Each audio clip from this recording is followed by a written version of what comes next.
This is Chapter 10 of Holes by Louis Sachar. Stanley had no trouble falling asleep, but morning came much too quickly. Every muscle and joint in his body ached as he tried to get out of bed. He didn't think it was possible, but his body hurt more than it had the day before. It wasn't just his arms and back, but his legs, ankles, and waist also hurt. The only thing that got him out of bed was knowing that every second he wasted meant he was 1 second closer to the rising of the sun. He hated the sun. He could hardly lift his spoon during breakfast, and then he was out on the lake, his spoon replaced by a shovel. He found a crack in the ground and began his second hole. He stepped on the shovel blade and pushed on the very back of the shaft with the base of his thumb. This hurt less than trying to hold the shaft with his blistered fingers. As he dug, he was careful to dump the dirt far away from the hole. He needed to save the area around the hole for when his hole was much deeper. He didn't know if he'd ever get that far. X-ray was right. The second hole was the hardest. It would take a miracle. As long as the sun wasn't out yet, he removed his cap and used it to help protect his hands. Once the sun rose, he would have to put it back on his head. His neck and forehead had been badly burned the day before. He took it one shovelful at a time and tried not to think of the awesome task that lay ahead of him. After an hour or so, his sore muscles seemed to loosen up a little bit. He grunted as he tried to stick his shovel into the dirt. His cap slipped out from under his fingers, and the shovel fell free. He let it lie there. He took a drink from his canteen. He guessed that the water truck should be coming soon, but he didn't finish all the water, just in case he was wrong.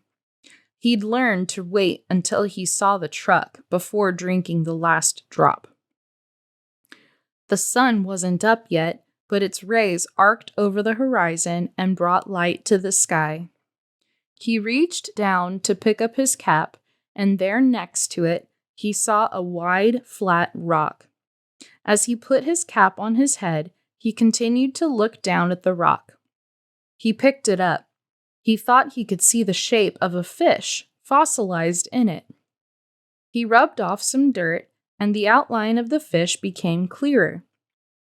The sun peeked over the horizon, and he could actually see tiny lines where every one of the fish's bones had been. He looked at the barren land all around him. True, everyone referred to this area as the lake, but it was still hard to believe that this dry wasteland was once full of water. Then he remembered what Mr. Sir and Mr. Pendanski had both said. If he dug up anything interesting, he should report it to one of them. If the warden liked it, he would get the rest of the day off. He looked back down at his fish. He'd found his miracle. He continued to dig, though very slowly, as he waited for the water truck. He didn't want to bring attention to his find, afraid that one of the other boys might try to take it from him. He tossed the rock face down beside his dirt pile, as if it had no special value. A short while later, he saw the cloud of dirt heading across the lake. The truck stopped and the boys lined up. They always lined up in the same order, Stanley realized, no matter who got there first. X-ray was always at the front of the line. Then came Armpit, Squid, Zigzag, Magnet, and Zero. Stanley got in line behind Zero. He was glad to be at the back so no one would notice the fossil. His pants had very large pockets, but the rock still made a bulge. Mr. Pendanski filled each boy's canteen until Stanley was the only one left. "I found something," Stanley said, taking it out of his pocket. Mr. Pendanski reached for Stanley's canteen, but Stanley handed him the rock instead. "What's this?"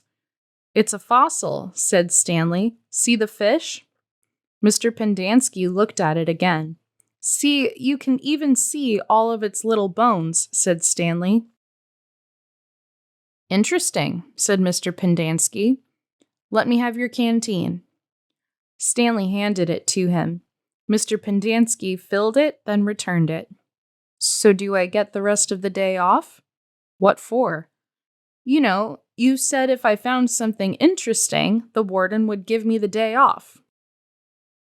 Mr. Pendanski laughed as he gave the fossil back to Stanley. "Sorry, Stanley. The warden isn't interested in fossils." "Let me see that," said Magnet, taking the rock from Stanley. Stanley continued to stare at Mr. Pendanski. "Hey, Zig, dig this rock." "Cool," said Zigzag. Stanley saw his fossil being passed around. "I don't see nothing," said X-Ray. He took off his glasses, wiped them on his dirty clothes, and put them back on. "See, look at the little fishy," said Armpit.